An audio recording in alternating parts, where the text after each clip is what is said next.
Hey there, everybody. Hey there, Ollie. What day is it? Come on, say it. Ollie, Ollie, Ollie. Say it. What day is it? Hump day. It's Hump Day. Happy Hump Day, everybody. Welcome to the Hump. It's Mark Mack giving another show to you, episode 5 of the Hump. Man, we're rocking and rolling. This week we got Oliver Johnson coming into you live from rep.ai. Welcome, everybody. Welcome, Oliver. How's it going, man? I'm doing well, Mark. Thanks for having me on here. This is awesome. Yeah, I appreciate it.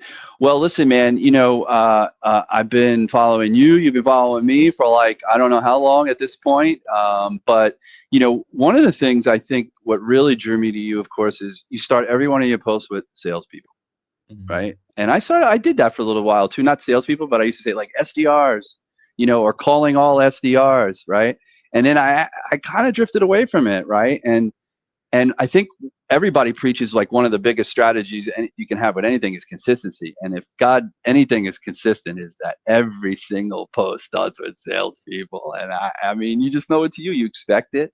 You expect that you're asking a few sales leaders their opinion and almost like a different question you put at the bottom to really spark that kind of engagement, if you will, which is one of the biggest challenges everybody has on LinkedIn. So we're going to talk a little bit about your strategies on LinkedIn. We'll talk about brand building in that case, but I know you're big into sales and working rep.ai as kind of a business development guy and the community lead. So looking forward to hearing a little bit more about your journey there.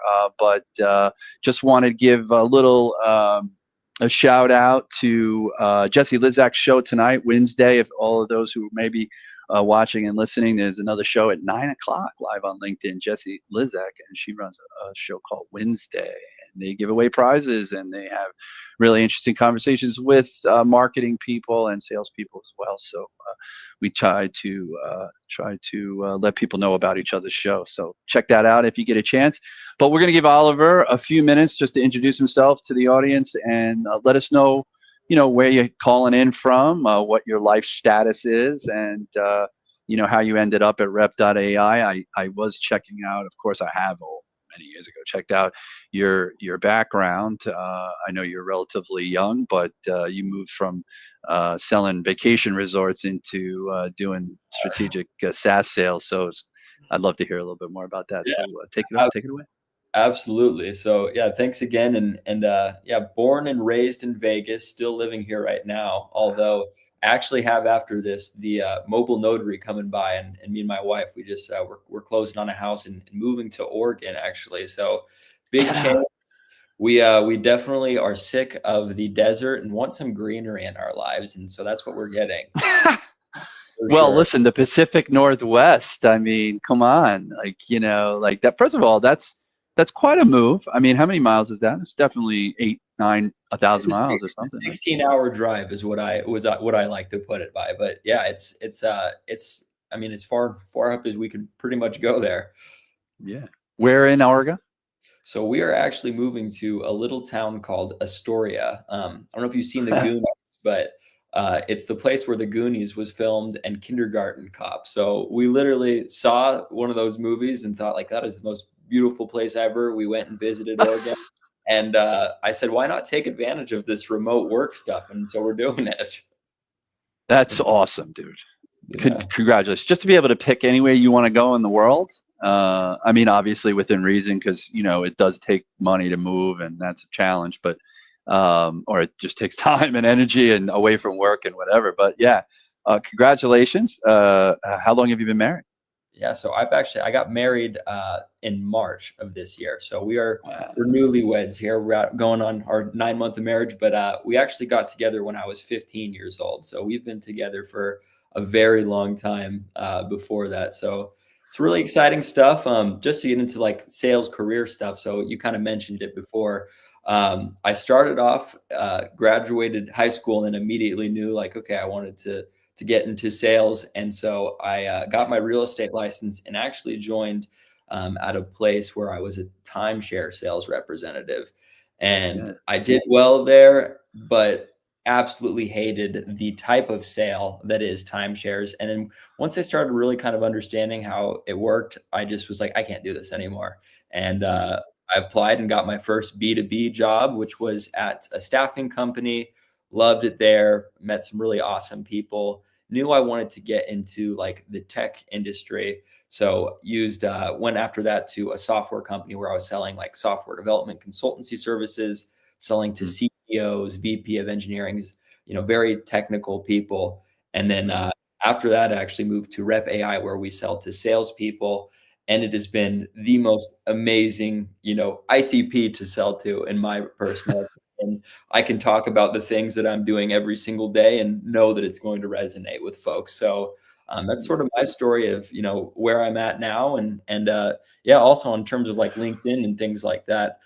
Started posting in May, and decided to take May, where I would do 5 days a week for that whole month, see what happens, and things pretty much took off, and I've been doing it ever since.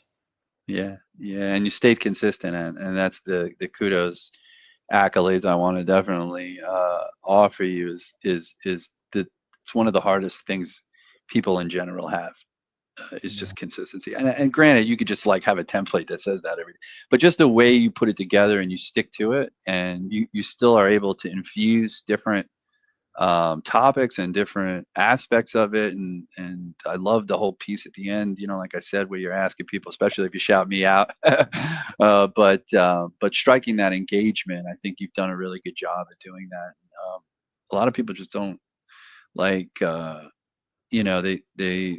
They're always looking for the magic bullet, I guess it is, in a certain way, and then maybe they're thinking it's going to happen on LinkedIn, but they also don't test it. Like, you test, like you said, you looked at May and you said, hey, I'm going to just be consistent and see what happens, and stay consistent and see what the reaction is. I think that's the key. Like a lot of times people they just throw things out there and see what sticks, and then continue to do that. Now I have, I would say, a topic. People would expect certain things coming out of my world, but out of my content. But I like to change it up a little bit. Like I'll that's why I sometimes use the weekend. I think just to be maybe more personal, or Yeah. maybe more just like here's a picture of my Christmas tree, which was what I posted this past week.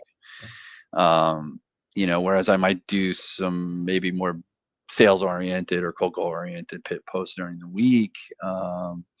It's I like the weekend maybe just to show a little bit of my soft side, I guess. But yeah, man, I think the timeshare sales, and it's funny you bring that up because I actually just got a call a couple of days ago, right? They like, did you know you won this thing? And da, da, da, da. And all you got to do is come down, and you get 2 days. Well, I actually done it a few times in the Yeah. past. Yeah. I've actually just done it so that I could get 2 days of golf down at the Marriott in South I have that's Jersey. on my uh, list too. Yep. yeah, yeah. And so, and I'll sit through the hour-long presentation or whatever it was. I've done that a couple of times. I never went like really far to do that. Um, I went really far, and then at that place one time, like they tried to sell it to me, so I sat there so that I could get they were giving away just plane tickets for Yeah. somewhere else, or something like that. So I sat through that. I think timeshare is actually, honestly, is actually a good not a good investment, but an investment that, if you really think about it, with the way costs go up, I mean, it's If probably you a great investment. if you plan on using it, going to the same place every year, and you're okay with that, and you know Yeah, that, then I do think, and you are like dedicated to taking vacations, and I think you're right. yeah, It can be a great investment. But honestly, what yeah, selling timeshare did, there's not a ton of like, skills or whatever that are immediately applicable to like being a SaaS B2B type salesperson. But what it did for me was gave me the utmost confidence that I can have a conversation with literally anybody in the world. I would have people that would come on these tours where there would be 11 guests, their whole entire family, and I would have to make all of them pay attention to me for an hour and a half and then pitch them at the very end. And again, it's not the type of pitching that I do now or ever tell salespeople like, It's face they to should face. be pushy or anything, but I have, no fear when it comes to having a conversation with someone now, which I think is probably 90% of the battle when it comes to cold calling and sales. And so that's what it really did for me, honestly. But that was face to face, right? You were doing the presentation in the room with these 30, 40 people sitting there live, right? Yeah. Who was making the calls to get them there? So we had, I think it was people on the street literally because we were doing it on the Las Vegas Strip. So there was Sure. obviously a lot of tourism and traffic, and there would be people that would literally just have a gift card for $400 or, here's 3 free nights at our resort if you take this 2-hour presentation and you sit for the whole thing. Yeah, So right. people would come in there with the most like, stone cold face. They're not buying anything. They don't want anything to do with you. I'm not going to talk to you. And then, you get this young guy that's, personable and talking to them, chatting them up. And after two Sure. hours, they were like, this probably would make sense for us to do. So it Yeah. was a cool thing. It was do, an ego boost for sure when you do could you get think like do you think like you could have 8 miled that? Meaning like you walk in, you go, all right, I know you none of you guys want to buy this. I did that exact thing. I said, listen, I'm not here to convince you to buy anything. I'm here to show you around. And if it looks cool, then we can have that discussion later on. But first off, let's just get to know each other. And we'd eat lunch together. I took him to the buffet each time. And I wouldn't even talk about So anything for the first 30 minutes. So look, this is exactly what I want to get into here. So one of the first topics I wanted to talk about was the phone, and I call it the conversation weapon, right? We used to call Connect and Sell used to be Jerry Hill. I remember him telling me one time he would call that the conversation weapon, or yeah, conversation weapon, the weapon of mass conversation. That's what it was called. Yeah, that's it, weapon of mass conversation, right? And but it's true, right? Like you said something interesting. You said that you don't really see the correlation in the maybe technically between the two industries. But think about what you just said. You said, I walked in there and I said, I'm not here to sell you anything. I'm really here just to show you around so that you can make an informed decision on your own, correct? And I Yeah. think that's where, is part and parcel to what is part of a challenge that's going on in the call it SDR BDR world or phone sales world or top of funnel, if you will, is that many people, many SDRs have been trained or are continuing to be trained to get meetings, get meetings on your call, and you're not there to get a meeting. You're there to like in what you said, not so much exactly like that, but you're there to show them around. You're there to really understand, do they have a problem? Yeah. Then is it worth you showing them around if they have a problem? That's really what you're supposed to be finding out on the call. And granted, there's other things that get in the way of you actually trying to have that conversation, and we could talk a little bit about that. But essentially, there is that correlation because sales, no matter what industry you're in, okay. And let me give you a little background. I don't know if you know, but man, I started my career. I sold life insurance at 22, 24 years old, 23 years old. I sold roofing and siding, banging doors on the streets of Irvington, New Jersey.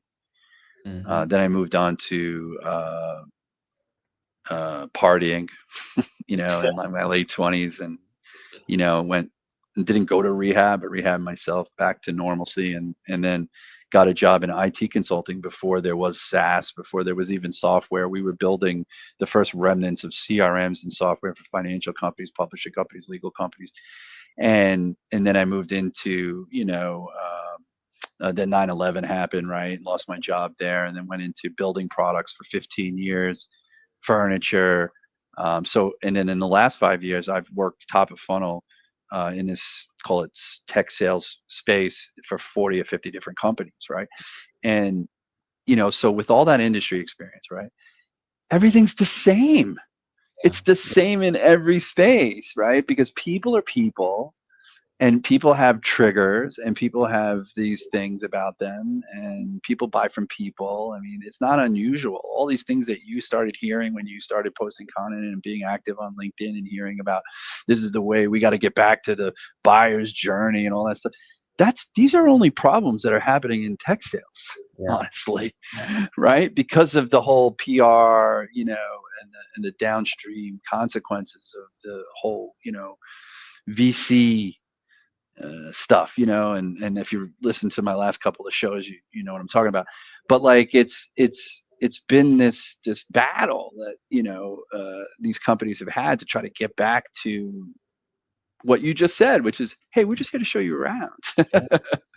So take it for whatever it's worth. I think ultimately there is correlations in every industry. Like I didn't know anything about SaaS or Hmm. tech sales. There was a guy that heard me do live cold calls on the Discord channel and said, I want to hire you to make sales calls for me. Yeah. I knew nothing about SaaS. I didn't know how to do it. I listened to Scott Leese tell everybody, if you don't, 27 years of sales is in 27 years of SaaS sales. Well, I'm not running a SaaS company, but to be an SDR, to make a phone call, to have a conversation with somebody. Yeah. I think I started working with this guy, 3 phone calls I made. I said a meeting. I mean, Yeah. the less you know, the better in some cases. Oh, 100%, 100%. And I had a friend actually that worked with me, and the last couple of years, he said, should I make a move, or what do you think about this? And I told him straight up, I'm like, you're gonna get pushback with that, and people are gonna say you don't have SaaS experience. But if you can articulate again that you were a top performer when the stakes were so much higher than a phone call that lasts, 2 minutes. You had to have the confidence to actually speak to people for 2 hours. I'm like, if you can do that, I really believe that you can do anything. And what you said makes, I mean, I'm connecting the dots here completely, but it is like the exact way that I go about my cold calling now. It's pretty much the same way I ran a tour, back in the day. It's all about, okay, here's what we have here. Does it make sense for us to continue the conversation? And that's what a cold call really is, Yeah. down to the brass tacks for sure. Especially this time of year, right? Where like everybody's just sort of like, I really don't want to have a conversation with you. So, but it still could be a time I think you could push it a little bit and say, hey, well, let me ask you, is this something that could potentially be relevant? So when I follow up with you in January, it makes sense. Otherwise, I'm fly a Yeah. kite, right? So yeah, I think there's definitely, yeah, it's like when the last few years, it's been a lot of people trying to get into this industry. You just mentioned like, oh, well, this is how it's done. There's this language, there's just the way they do things, but all of it is really, it all correlates to something that you've done in another industry. You just call it something different, you just refer to it a different way, but sales, having a conversation, again, it's like that's all this is about, Yeah. right? Even at the AE level, like when you pass it off, like let's say you're an SDR, you're setting a meeting, your discovery call, and then you pass it off. The AE, unless you're on that call, because I'm a big advocate of being on the call and passing a warm handoff to the AE. And if you're not doing that, it's okay. But when the AE gets on, he's starting again, right? And so she or he has to then build rapport from scratch. And so if they think they're actually going to be able to run through discovery, do a demo, and shove pricing down their throat, that's just stupid. Yeah. You're not going to score that way. Hmm. What, if anything, like I know that, first of all, it was Service Bell, then it became Rep.ai, right? Love to hear a little bit, not at the second, about how you guys went from Rep.ai or Service Bell to Rep.ai, what drew you guys to make that brand name change. But what I think is fascinating about that is it's a tool that alerts you that someone's on your website, and you can actually activate and open up a video dialogue with Hmm. them immediately. And so, do you find yourself doing more of that, or is there a team member that focuses on that, and you're more on the phone? How does So that work? I do both entirely. So I mean, it works like this, where you have a notification that will ping you when an ICP prospect is on the site. So Right. basically, like if I'm in the middle of a phone call, or just dialing or whatever, I'll stop whatever I'm doing and immediately go into our platform and try Hmm. to engage with live video call. another big, I'm actually going to be posting about this tomorrow, but one of the biggest like workflows that I've really been using this for is cold calling. I then, if a prospect actually hangs up on me prematurely before they hit me with the pitch, I'll send them an Right. email and then make the CTA just simply like check out our website. Then Service Bell or Rep AI will alert me when that prospect goes onto the website, and then I live video call them, and then I have a second chance of having a conversation. And they've already, listened to my voice once, read an email from me, are on our website. A lot of the times, these people are like, "All right, this is pretty cool. What do you want?" So I think it's like the ultimate tool for SDRs to increase the amount of conversations. And the more inbound you have as a company too, the better off you're going to be with something like this, because you can really take advantage of it. Yeah, I got to ask you though a very serious question, because I'd be remiss not to challenge it. How much do you think? Because it's almost like, all right, I used Warmly. We were Hmm. using Warmly for a little while. It was in beta. Warmly is a whole different company now, but Warmly did very similar thing. Yeah. To that, where somebody came on the site, I was able to engage them, ask them. We needed to ask them permission either for a video or a chat or a voice call. I think it was able to do that, or maybe it was just video and chat. Hmm. And if you got them on video, score, right? It's personal. It's kind of cool. Um, but what I remember from one of our reps, it's kind of like Slack notifications, Hmm. right? So you kind of like the Slack notification. Oh, there's one. Let me check it out, right? And they weren't always high value prospects, or obviously they weren't going to accept the video, or they got off of the website before I was able to even get on. How much do you think something like this, or do you ever get a question from maybe a sales leader that says, I don't want my people crutching on that. I need them making phone calls. So, I mean, to answer your first like point, and what we usually say with that, and what we actually have ourselves to, we have it to where we're only getting notified of prospects that are on like maybe a high value page, maybe the pricing page.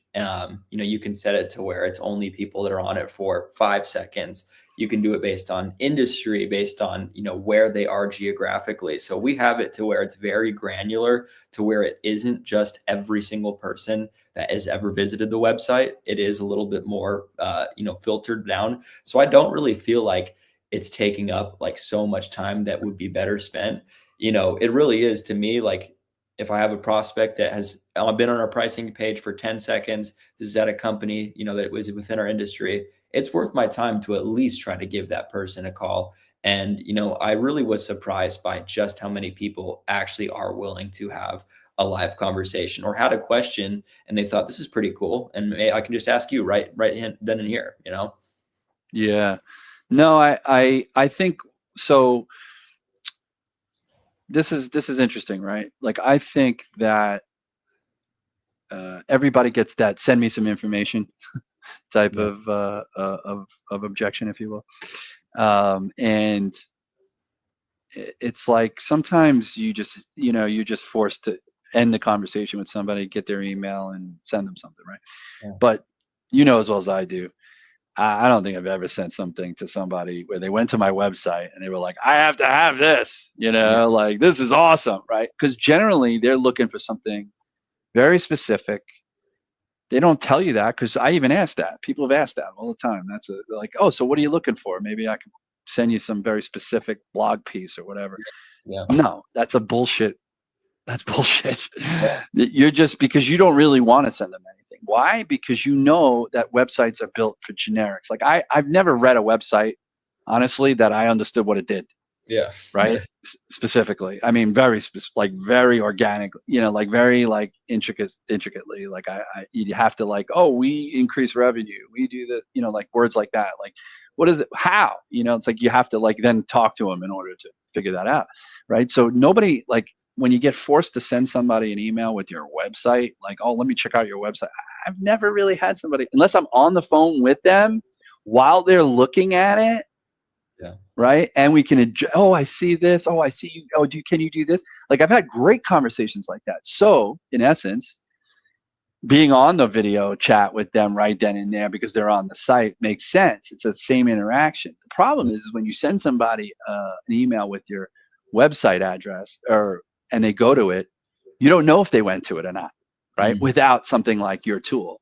Yeah. And so, is it just like that though? You have to have them in your system, or you have to have send them, and they're clicking that particular link to get to your website, So, well, do you mean like in order for it to actually alert you, like they have to be in the CRM? Is that what you mean? or something of that nature? Yeah. No, so it's anybody that clicks on it, and just by them simply clicking that the link, I get alerted of who that person is if I've never even spoken to them before. How do you know who they are? We're integrated with both Clearbit and Sixth Sense, and so they're the ones that are actually pulling the data from that, and so it will show me based also as well off of like outreach. I send the email and outreach, and so it will know like, hey, this is the person that I'd spoken with before through Right, outreach. because that's what I just meant. That's what I said. So it's embedded in the email. They have to click the link that's in your email. That email link, it's not just Google searching your website and going to your website. If I Google search rep.ai and I go to rep.ai, will you see that? Well, you probably will because I'm in your system right now. But like, Like the individual contact level person. Is that what you're saying? yes, Yeah. So we're not integrated with like an RB2B or one of those guys that gives you person level identification. It is on a company level. But honestly, I found that gives you probably the best coverage as well, is doing company wide. right. It's a great tool, man. I think that's awesome. Like I said, just because I think people go to the websites and they never, I, I would say if you be consistent about this, take 10 customers you talk to this week, next week, and ask them each and single time if they ever go to a website and have ever gone to a website other than a car website or a gift website and was like, this is awesome. I gotta have this. I mean, come on. No, it's tough. Nobody. The Nobody. jargon that is used on some of these websites, it's like, I mean, I remember I literally worked at a company too where I would go on the website and be like, I don't even know what I do. Like it's bad. And I think What would actually you so what do you say to somebody when they say send me some information? Well, like, you have a little bit different situation because like you might be okay with that because you know you could reconnect with them. my entire play, and that's again, I'm in the most specific situation there is. This does not apply to everybody else, but to me, Yeah, I'll send it over just because I know that there's a chance that they're going to click that, and I'm going to be able to talk with them again. sure. And I think also again, that's why I really do love my job, and why I love working here is because it's such a novel and cool thing. I feel like that appeals to so many people being like, wow, I can actually talk to a person that is on our pricing page on a live video call. Like, I mean, it's very simple to explain. I use it every day, and I think that's probably 85% of the success that I'm having is just because I'm so familiar with the product, and it's great. So, like you said before, with your cowboy boots, you got you got two holsters, the phone and rep.ai. They can't escape it. These prospects, they're gonna get hit for Yeah, that's super and cool. LinkedIn Super too, and cool. then they see salespeople as they're scrolling down their feed, and they're like, God. So anything from my audience about like how you kind of really utilize the phone? What's your mindset towards the phone? Do you have certain hours you call? Is that, like what's your thing about the phone? Like you obviously are not afraid of it. You talk on the phone, you call people, but what is it that you like? What makes you a phone advocate, if you will? Well, I think so often we're doing all of these things to try and figure out what a company is thinking. What initiatives do they have? Would they be interested in this? And the fastest way to get an answer to that is by having a conversation with someone. And it's that simple. And so I don't even get to the semantics of all of these, like, dial at this time for this, route, you get the 10 signals for this, all of these things. My best thing is, I'm going to put in a huge block of time to have conversations with people that I think would be a good fit based off of like what our ICP is. And I'm just going to go through the list, and I'm going to have conversations with those people. And if I'm creating the list like in a good way, how I should be, I'm going to have a lot of people that are going to be interested in that. And it's that Yeah. simple. Yeah. So you're posting mostly. Obviously, you start with salespeople. And sometimes you're asking some really interesting questions about what the community thinks about this approach or that approach. You've posted some calls where you've then given your own feedback, which I love. You like, this is what was good, this is what bad. Was that like just the other day you wrote that? Like, this sucked and this Today. Yeah. that was today. Yeah, all the days mix up, And so what I thought, so I think that's great. But I'm a kind of a proponent of because of similar to what we talked about earlier about how the phone and the psychology of sales and doesn't matter industry, doesn't matter product, it's kind of the same. You can it transcends industries, these things. And what we see a lot out there on LinkedIn, we see these tips, these tricks. Oh, try, do this. You should do that. You should do this. You should do that. And all of them are kind of a little bit. And I'm a big believer that you can't correct the whole process in one sitting, right? You got to tweak little things here and there and get better 1% every day. But like these tips and these tricks, it just confuses a lot of people. When I really feel like when you teach frameworks, like approaches to things. Look at like when we build sequences or cadences in any kind of SEP, right? We talk about it as sort of that's the framework. I make 2 calls, then I send an email, and I make another call, send an email, make another call, LinkedIn, whatever it is, right? Whatever the pattern is, the sequences or the cadence. It's the same with the conversation on the phone, right? There's an opener, there's a hello, there's this, there's that. Like, I don't think in terms of, like if I train an SDR, an EDR, I'm not looking at like, let me teach him the pitch, right? Yeah. And everything that's involved in the pitch and everything he's going to get, and give him all the questions. I just want to get him or her through the first 35 seconds. How do we do that? Yeah. Right. And it's frameworks that I think work better. You've been getting a lot of feedback through these posts and asking a lot of these questions. What's coming back your way more? Is it more just one-off tips you feel like, or people more thinking in framework style? Well, I think that everyone is looking for the silver bullet. This is the one thing you are going, if you say this, then the person's going to book a meeting with you. And I feel like we've seen very often, with this whole like PBO versus non-PBO debate, everyone puts so much emphasis on like directly with what you say when you first open the phone call. And I've noticed that really does not matter all that much. I've used PBOs, I've used non-PBOs. The thing that matters is that A you're answering. non-PBO. Yeah, exactly. We just created a new topic. I know. Sorry, you're right. But the thing that matters is that you're answering the phone and you're confident and you're not talking like a robot, and you treat the person on the other line like they're a human and like you've actually had a conversation before. Because I think that's the biggest problem is that salespeople, it's like they forget to talk to a human being when they answer that phone. They clam up and hi, this is, and they have all these like uptones and intonations, and really what it's all about is just be confident, talk like a normal human being on the other line, and you're probably going to have some success with at least getting people to hear you out. Oh yeah, most definitely. Most definitely. I mean, I was actually, while you said that, I was looking for this call I have pulled, and it was like I call it the PBO failure, like an epic PBO failure. Let me see. I think that's what it's called, PBO failure. And it's like, oh hey John, this is Mark. How's it going? Oh, it's great. Excellent. Yeah. I know we don't know each other, but I was calling for a specific reason. You got a quick second? No. Click. Yeah. I was like, oh wow.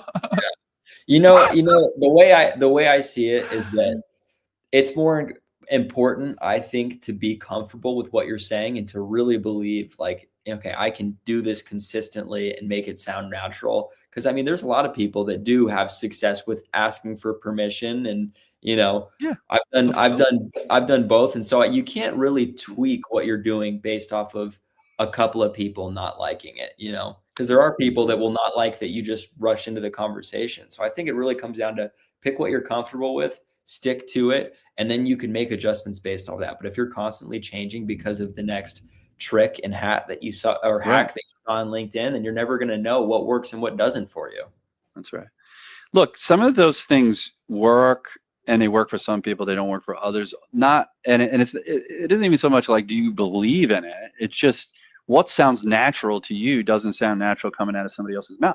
Like I can show you a PBO failure, and I can show you a successful ones too, right? But I will say this. I think, when it comes to when I talk about frameworks, like I'm not thinking about it as a PBO as your opener, permission-based opener, because where is it coming in? Like like the other day, yesterday I think I posted something. It was a response that I had done, a reply or whatever, a comment I made on Breanne Sprague's post, and she asked like, "What's your favorite opener?"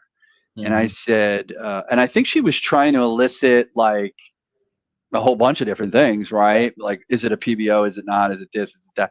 And I said, "Hi, it's Mark. How's it going?" Right? Like, and some people say, well, that's just your salutation. What's your opener? What's your hook?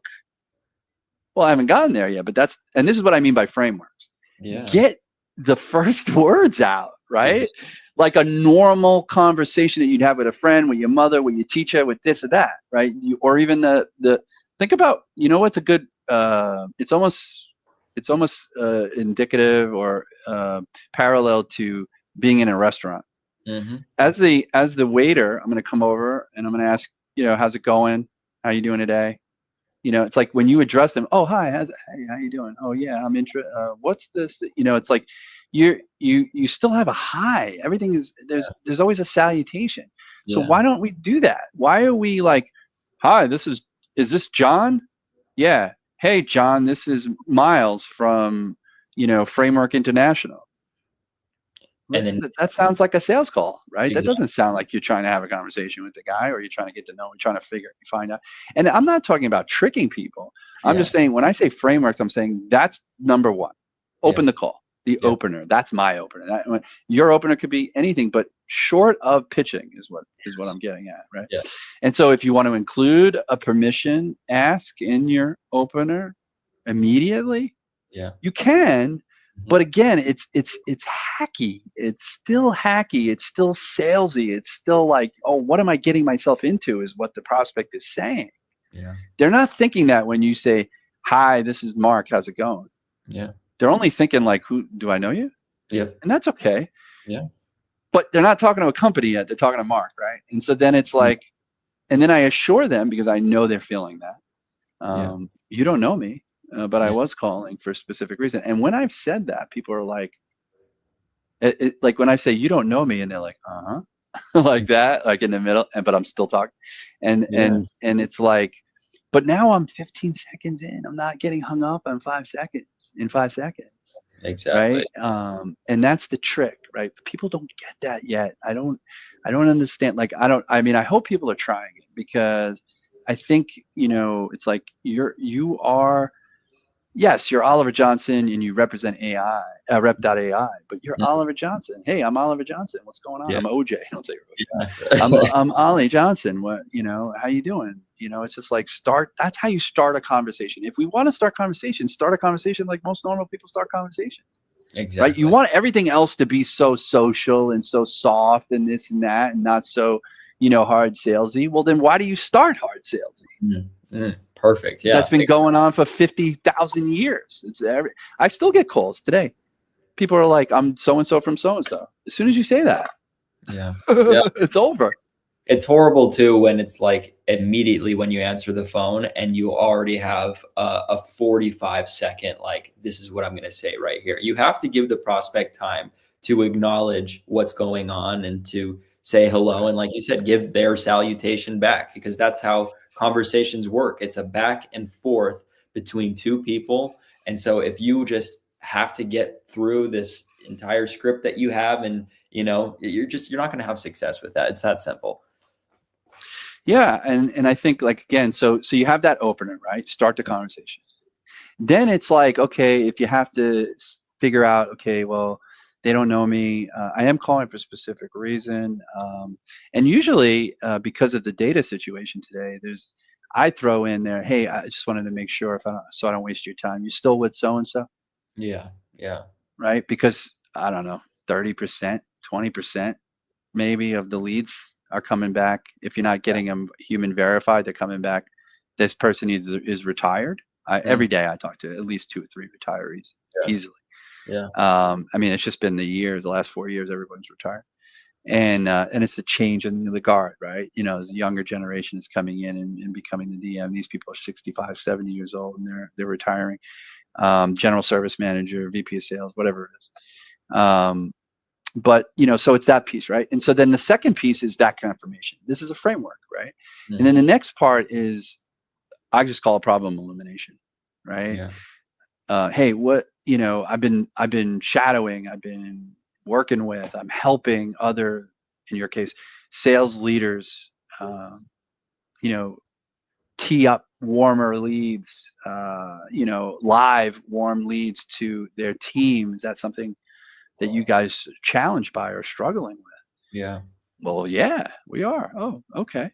Excellent. So now you've got that. Now the conversation ensues. Okay, so tell me more about that, Mm-hmm. right? Some SDRs today will be like, "Oh, you do? Great. I'd love to introduce you to my AE. He's got this and that, and he can tell you this and he can show you that." Well, geez, you just started the conversation with the guy. Why all of a sudden you're telling him to go talk to someone else, Yeah. Yeah. right? And so hold on, hold your horses, right? Hang loose, right? I think that's my post was today, or tomorrow. It's kind of provocative. I'm like, it's like you're basically saying, "Hi, my name is Mark. Let's get a room." Yeah. Like, slow down, Jack. Yeah. That's a big problem in the industry, right? Because you really well, quite ironically, it's better than the breakthrough pitch that I hear a lot. But but you're identifying a pain. They said they may have that pain, right? So at the very least, they have some kind of pain that you can solve, Yeah. right? So at least that's a decent one. But to shoot right into the meeting right away, and so that's so there's the piece, right? So the conversation ensues there, and then we're not saying that you need to go, still stay within this one stream framework, right? So you've got the opener, you've got the confirmation of role and title and company, and then you've got this problem illumination, and then you've got maybe a deep question, Yeah. Yeah. and then that deep, it's only one, right? Because how far in the weeds do you want to go, right? You have an AE for that, right? And so now it's okay. So what I'm hearing is you're suffering from this problem, because my next question after that is what does that cause? Yeah. Like, what is the problem that caused, right? And then I say, okay, excellent. And then, so tell me something. Now here's the flip, and this is the framework in it. Here's the flip, and the Mm-hmm. flip is not, would you set a meeting with me if I could solve this problem? The flip is, okay, so if I'm hearing you correctly, if you had a way to do this that could lead to this and solve this problem and provide this result for you, would it be good for the business? Mm. Not would it be good enough for me to have another conversation with you in 2 days for an Yeah. hour? Yeah. Would it be good for the business first? Right? Oh, yeah, it would definitely be good for this. Great. Well, I know I caught you off guard today, and we don't have a lot of time to talk about it right now, but if we can reconnect on Tuesday at 2, if that works for you, I could share a little bit more information about how we possibly could potentially help, and also learn a little bit more about you guys, or however you want to phrase it, for them learn first, and then you say, and that's it, right? So that's the close, right? The call to action. You don't got to go down, you use the timing that, like, this call's only supposed to be 4 to 6 minutes, right? Yeah. So framework. Yeah. Everything I just said in those categories works no matter what industry you're in, True. right? It's not about the tricks and the hacks, right? Mm-hmm. The 27 seconds, the send me some information. Oh, so what exactly do you want me to send you? That's more aggressive, Yeah. than it is anything else. So Yeah. Yeah. I want to talk about content creation myths and your brand building, because what made you do it, start it? What, like, yeah, like what drew you to LinkedIn, and what do you think, that people don't understand about creating content? I think honestly, the best thing that happened with me with starting LinkedIn is that I really didn't have like somebody telling me what I should post or like this is what works, this is what gets engagement. I really started completely blind. And my whole thinking was, okay, I'm work at Rep AI now. I sell to salespeople. I am constantly following people on LinkedIn right now that are giving sales advice. And I thought, I have insights that I could share. And if I could get those insights in front of people where it resonated with them, where they could tell me, oh, yeah, our reps do this or this happens, I thought, wow, this is the perfect way to position myself in front of our ICP. And so, again, like I said, I started off and I said, I'm just going to try this out for 1 month, posting Mm, 5 days a week. And I'm only going to, post about things that I'm personally experiencing. So, like, yeah, no, here's a cold call I had, here's what went right and what went wrong, and just being vulnerable with people. And I find that if you do that consistently enough, if you find a way to make yourself look like a real person and to show people like faults, failures, good things, successes, all of that, you do that long enough, you're going to have success on the platform, and that's all there is to it. absolutely. Yeah. Absolutely. No, I've been impressed, and following you, of course. So with all the what I love is, again, you're talking sales, and you really do sell to salespeople. You Mhm. mentioned before about loving the job, and I was talking to somebody once, not too long ago. They said, yeah, you should, most people sell things that they've never used Yeah. to people in roles they've never been in, Yeah. you know. And then I started thinking to myself, well, if all the salespeople in the world was to go to a company that sells something that they use, that they love, there'd be no, they'd all we'd be all at places like Salesforce and like sales. Yeah. You wouldn't be working for any transactional companies selling hardware or selling equipment, or everybody be working, for sales software companies only, right? And you know what? It's funny that you say that too, because I completely agree with that. And obviously, we need salespeople to sell things other than sales tools. We probably even have too many of those as it is right now. But I Oh, feel like one of my strengths is knowing like I'm not the smartest guy there is. I really am not. And so I'm going to put myself in a position, and I'm lucky enough where I, have been able to be a little bit selective. And I feel like going forward, like that's my strategy. I don't understand all of the technical things and am not super technical and smart where I can conceptualize, things I've never experienced myself. So for me, I'm like, I'm gonna use it if I can. And I would prefer to sell like that because might as well play to my own strengths. That's what I think about it. do you think it's hard? Do you think people believe like to create content they have to post every day? I think I don't know if it has to be every day. I think you have to post more than once a week. I think that's number one because people forget this quickly about you. So I think you have to at least commit to 3 times a week, and I would argue that you have to have it on the same days. And I know, I don't know exactly how the algorithm works or anything like that, but I think even for Neither you, does LinkedIn. yeah, exactly. I think even for yourself, in order to make sure that you are accountable and staying consistent, then you have to commit to this many days per week on this day and just fall into a routine. And again, since I've been doing this for a while now, it's like non-negotiable for me. I create it, I don't even think about it. And before it Mm. was really hard for me, but you get past that, third, fourth week of doing something every day and you stop thinking about it and it becomes easy. Do you actually create that post daily, or do you batch? So I create my post for the next day the day before. So I always take the time like 3 to 4 p.m. typically to create my post for the next day based off of maybe something I experienced that day.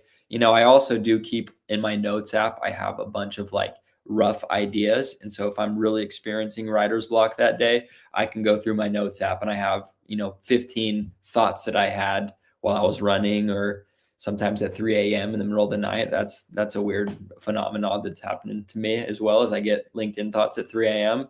But I always have like Dude, a steady flow. I'll admit I've actually had thoughts immediately after relations. Like, I swear to God, like 30 seconds later, I'm sitting there laying there thinking, it's a good post. I should tag that. Man. I'm not joking, man. My wife has heard that. She kicked me That's out. No, I'm just my kidding. my wife said, I feel like this is the worst. Like she'll wake up at 3 a.m. and I'm on LinkedIn or thinking about something. She's like, I think I would rather see other things on your phone than you on LinkedIn at 3 a.m. That's even more pathetic than anything. That's awesome. That's a great woman. That's right. Good for you, man. Good for you. Do you think people, with respect to their content creation, rely too much on the metrics? Yeah, I think, and I've made a post about this before, but I think, when people really focus on like, okay, this creator is getting 200,000 more impressions than me, like what's not working. I think again, it's all about staying consistent and that stuff will come, but people put too much pressure on impressions. They don't mean all that much. I've had posts that literally had, 40 likes and I've gotten 700,000 impressions. And I've had posts that have 85 likes and they get, 7,000 impressions. And honestly, to me, the ones that are more powerful are the ones where I'm having more people actually click like or commenting or DMing me. So I think what really is important is, keeping track of the amount of conversations you're sparking from the posts that you create. That's, I think, the biggest, winning strategy. Yeah. Yeah. Do you think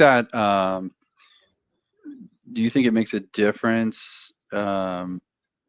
Honestly, there's this whole thing about the selfie, right? I have posted pictures of myself and I ain't a good looking dude.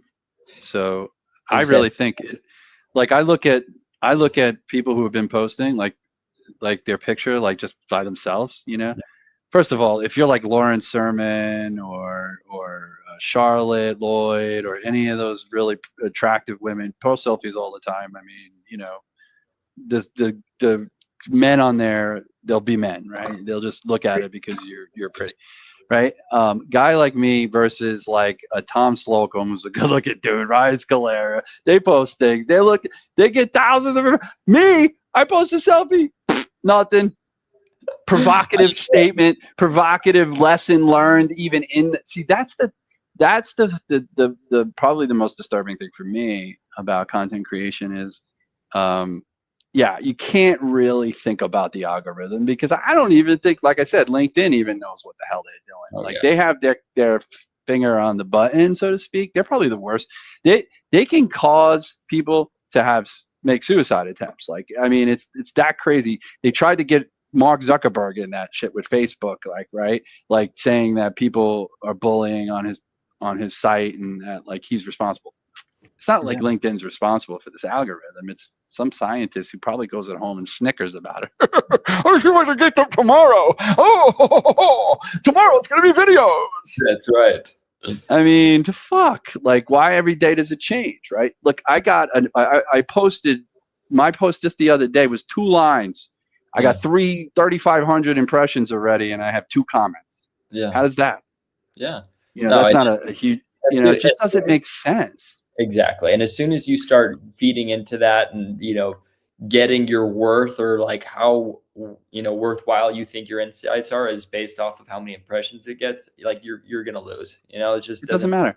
you can't think I about mean, it like like I posted something. It was like it started with it would look like a job posting, and I think that's why it got as many impressions as it did. It that. started out as a 200,000 OTE, Yeah. and then I was actually it was all about how that's like total bullshit. Yeah. And maybe that's why it went because that's a huge conversation now. And I posted this like 4 months ago. It got 60,000 impressions Wow. and Yeah. It's all barely any about the engagement. hooks. The hooks is everything. The hook is everything always. Yeah, but I tried to use that again and again a couple of times, and it's diminishing returns, Well, right? that, like we said, we'll never figure it out. So best to My just point. keep doing it Yeah, and see what happens. right. So the myth bust is don't believe the hype, right? Like don't believe Yes. the metrics. Don't worry about the metrics. Worry about how and like the other thing I like to add to this is really, you know, you can't compare yourself to somebody else who may have been doing it 2 years longer or has 40,000 followers over you, because that alone pushes that stuff over the limit, right? Like just organically, Mhm. without even putting it into pods and pushing it out to people and having engagement. It's like just in general they're going to get 150 likes, just because they have 36,000 followers. But I'm thinking it's just simple, because if you build it, they will come, right? There's that old phrase, the doors. Um, you you have to believe there are people that are seeing your stuff, right? And Yeah. and your tribe is going to corral if you be consistent, Yeah. right? And you keep that appeal, and yeah, and I think it's like people want this overnight sensation brand, and it just doesn't work that way. No, Right? 100%. And that's the thing too, is that authenticity wins every time. And so I mean, there's so many just, bots and people just copy and pasting other people's posts and stories. And so if you can find a way to, insert your own personality, like I don't think I've ever seen someone that genuinely does that just fail at the platform, because it's honestly rare. It really is. Hmm. I wanted to. I just thought of something actually. What is the AI in Rep AI? Well, we also actually have, and I don't know if you asked that before, but what was the reasoning before, like from Service Bell to Rep AI? So we Yeah. noticed with a lot of our customers that, they would have a prospect that would go on the website at, 11 p.m. and they wouldn't have any reps to actually staff it.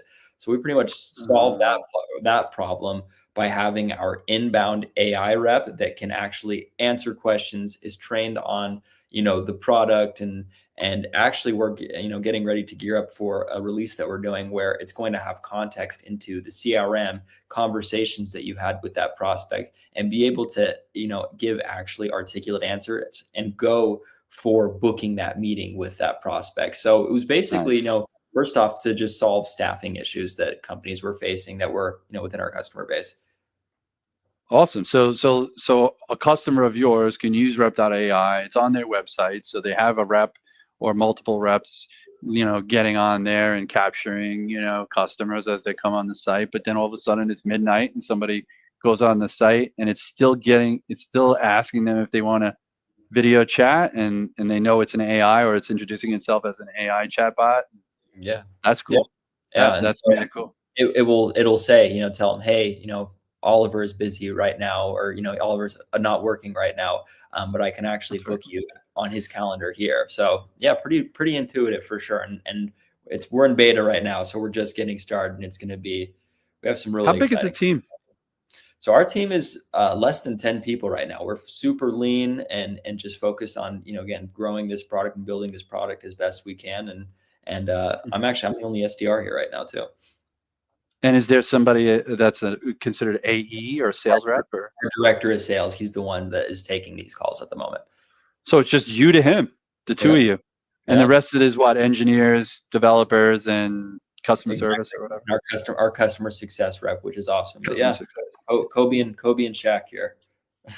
Kobe and Shay. Yeah, right. Kobe. I'll tell you a story. I worked in a camp.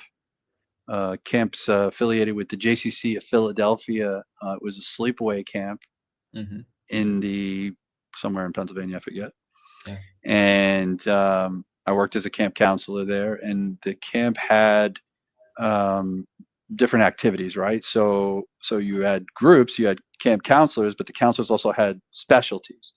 So I play tennis, so I taught tennis, right? Um, there was arts and crafts. There was a actual like Broadway actress that came and put together a show, like a play and everything, and so that was kind of cool. I was in that. I helped with that. But right, we had a basketball clinic, right? Basketball coach, and Jelly Bean Joe Bryant, who is Kobe's father, Mm-hmm. who played for the 76ers back in 1976, probably. Yeah. He came and he was the he was the specialty skills counselor for the week, right?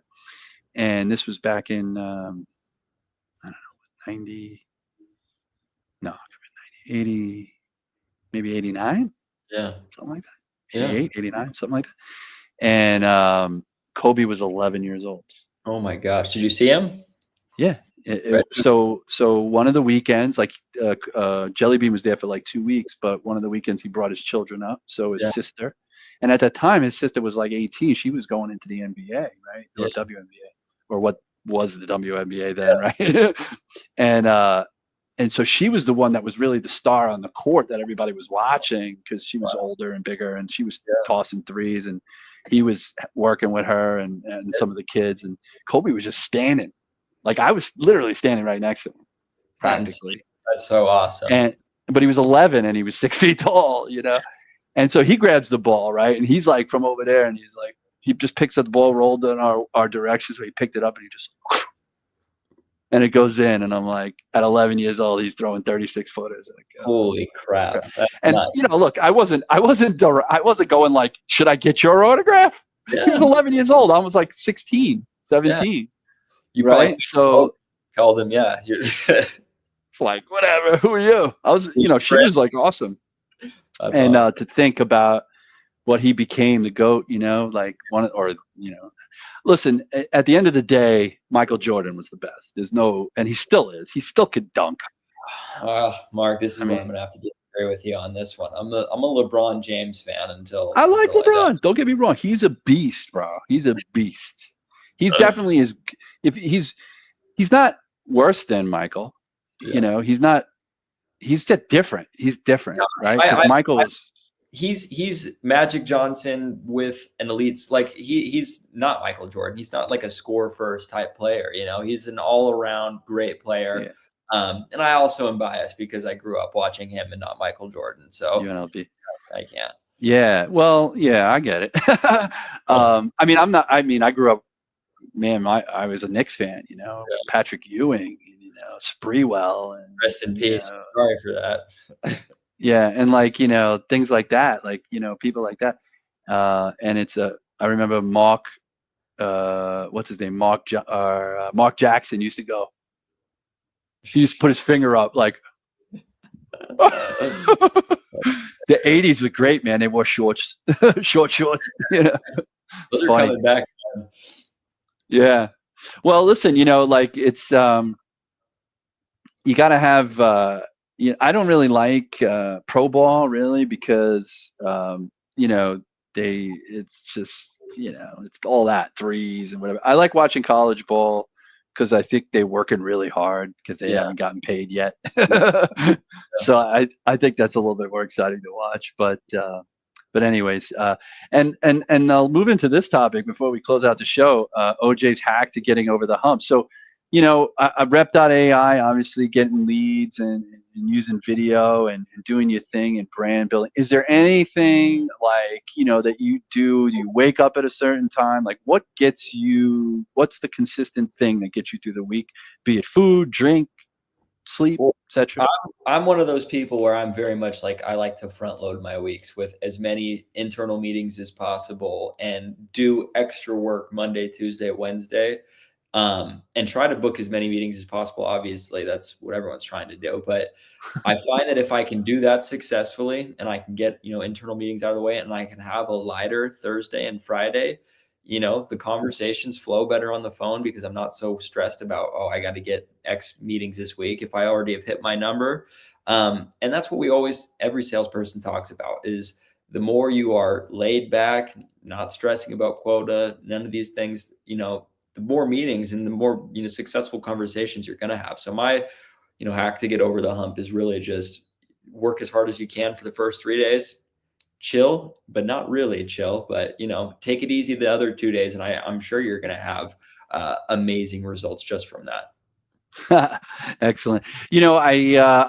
I've been a bad host. I'm just getting used to this again. I used to do a show on Thursday mornings with my partner, Zach. And so he covered a lot of the back office stuff and the behind the scenes. And I think I'm going to be hiring possibly a VA to do this kind of stuff because there was some questions in here. Spencer asked, it's not a question actually. It's more like, he goes, did you just throw shade at Jeremy Minor? I do know that name, and I don't know what you mean, what comment, if it was me or Ollie here that said something that was throwing shade at Jeremy Minor. But in either case, he said majority of those are false hits. Timeshare sales in Myrtle Beach is juicy. Yeah, Myrtle Beach, Oh, I know that's what I was going to say about timeshare also. I think that, there's a huge difference. Like if you're going to go and if they, and probably a lot of them do this, that mass kind of communication, mass email, mass whatever, or event driven type of offerings where, they're already coming. And so you might as well just get them in. Um, I'm concerned that really it's more of a high-end sale. Mm-hmm. Like it's somebody who's either in the upper middle class, not wealthy because they could just afford, but I'm talking about somebody who's in that, I guess, call it Tesla, Mercedes level type of, Yeah. half a mil to a mil a year type person, right? Where they're just short of being able to buy that resort house themselves, Yeah. right? But they have enough money, maybe they're a doctor or something, and they and you get those people, you solicit those, because those are the type of people. Like my brother runs a haberdashery, right? Mm-hmm. Custom clothes.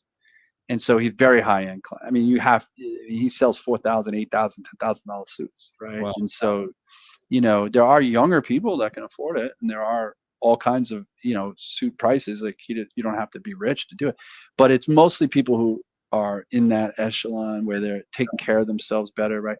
And so I think that's a good place. Like somebody like that say, oh, 20,000 here for a yeah. timeshare, that sounds great if you could sell them on it. Like if it's nice, it's the resort that they're looking for, and so on. If they're in that sort of right, there's that. I think there's that window of economics there, that or economic stature, that would Yeah. be a better solicitation than me, or somebody like. No, I think the same thing, and I think that's what people, the reps always complained about is like we are not qualifying these people even slightly, but they did what they had to do. Can't blame them. Well, you did say something funny about it, because when timeshares first came out, or were very popular, or becoming popular, or being popular around, it was it, it was like you only can go to that one place, Yeah. that one spot, that one house, that one bed and breakfast, whatever it was, that one hotel in that one spot in the world. Yeah. Now Marriott has timeshare. You get on their program and you can go anywhere, Yeah. anytime. There are RCI restrictions and shit, but like, RCI is like the exchange program, and you can do some pretty good exchanges. But that was the thing. Once you got into the weeds of like when people were actually looking to go on like a specific date and some of the promises and stuff, that's when it was like I don't think people were being completely truthful with everybody, but yeah, I guess so. Maybe it's just a matter of cost. Get them in, get them to stay on this day, light services, etc. for sure. But hey, listen, you made it out. Did you actually buy your own timeshare? Do you and your wife have your own timeshare now? I did not, and that was again for the reason that I wasn't going to buy it. And you could do the trades and that sort of thing, but I figured, Right. what, I would save that for buying it at a place where we would want to return there, and that could be like home base. I wasn't going to buy it, in Vegas when we're moving away from there anyway. I can't tell. I can't say I know what it's like to grow up in Vegas. I think people have like a notion probably of what it's like to grow up in Vegas, just like they do in New York. Like Yeah, if you think of somebody, oh, you grew up in New York, you kind of have a kind of an impression of me, right? If you don't know me, if yeah. I say Vegas, it's probably misinterpreted, right? Because you think Vegas, you think everybody there you know, works Gambling in every day. hotels. They're Sleep. either working as in the hotel, or they're gambling, or they're on the street because they were gambling and working in the hotel. And I don't believe that. I believe, I watch CSI Vegas. There's normal people there. There's Yeah. murders and crime, and it's like a normal city, just like any other city, right? Yeah, no, So it's funny. I remember some people thinking like asking me if I lived in a hotel, and I was like, no, I go to the strip maybe once a year. That's what it's like exactly. in Vegas. That's what I imagine. That people who live and grew up in Vegas that don't necessarily work in the scene that it's known for Yeah, probably live normal lives, just like everybody else. You just all have one-story homes. That's the only difference. Yeah, and they all look like the same stucco And they all box. look the same. You know what's cool though? I thought was really neat when I went to Vegas, and I was actually talking to somebody in Vegas, and I was kind of looking at their house. They were like, "Show you know, check Yeah. out Google Maps and do this." They were like they lived in this neighborhood, and then their house had a fenced-in backyard, and it was like a row of houses, right? And Mhm. but the backyard, and then behind that was nothing. Yeah. It was the end of the city, like Yeah. basically. It was like just the desert out for the rest, you know? And I was like, I think it's cool that he has a fence. So like even if he's sitting in the porch and he's looking that way, he's not like looking into the abyss, I Yeah. guess. Yeah. But like because he's got the fence if it's high enough. Because it was like they had 6 foot fence. And I Yeah. was like, why is the fence so high? I wouldn't even have a fence. I'd want to look out. And he's like, Exactly. yeah, but then you got coyotes that are coming in your backyard and shit. Rattlesnakes, and yeah, there's some Right. dangerous territory out here. But I thought that was really cool. I was like, "What do you live there, man?" It's like, yeah, it's sort of like nobody can, and I think it's the end. Like you can't build past there. It's like over there, and at least in that particular section that they were showing on this map, Yeah. whatever this person was. But Yeah. I think it's cool. I mean, look, I think Vegas. Again, like you said, if you live there, you're definitely not. It's not like you're partaking in the world of sin, if you will, all Yeah. the time, right? It's probably like a vacation you.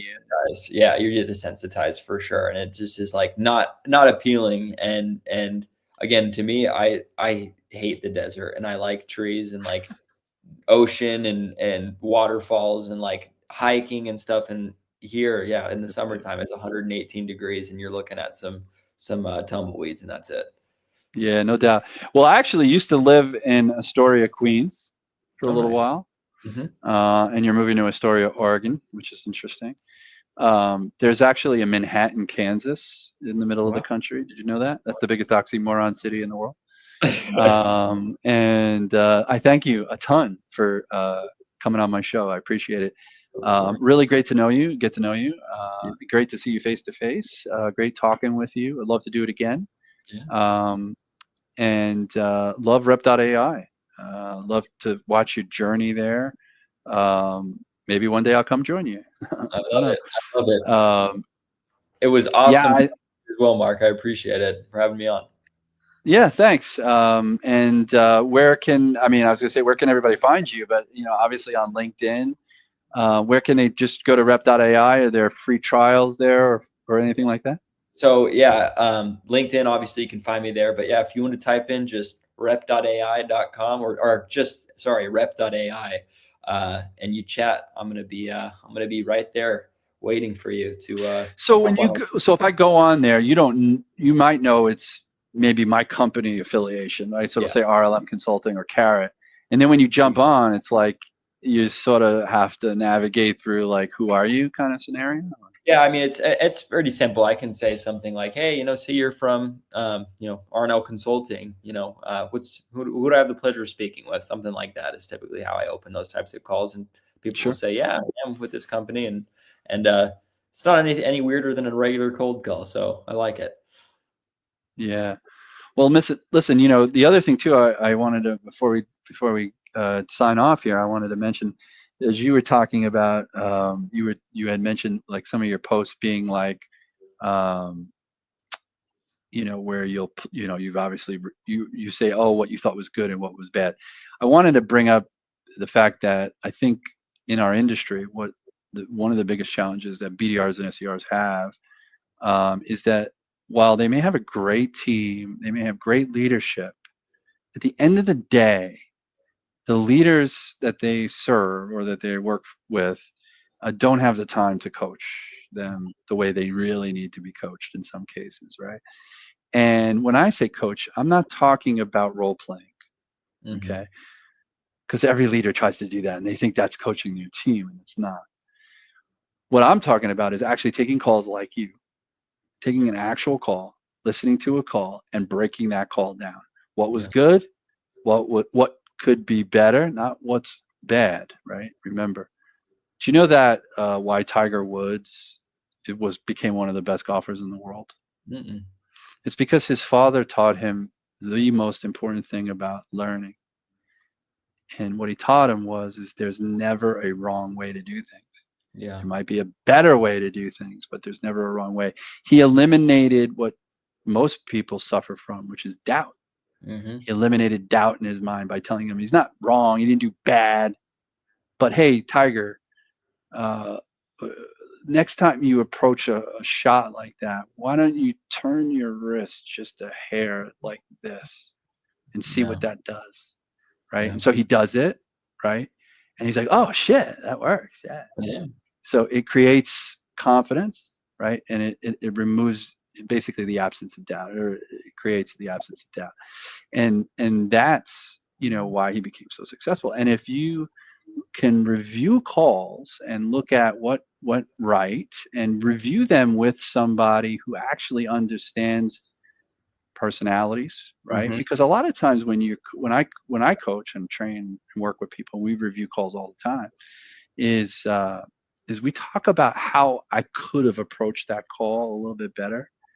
Even the ones that we actually land a meeting on Yeah. is important to review, because what we like to do with those calls, or what we do with those calls with our clients, or I do in just one-on-one coaching, is I'll say, listen, you know what? If you actually had a type A personality leader on that call, it would have been a very different call. Yes. And here's why.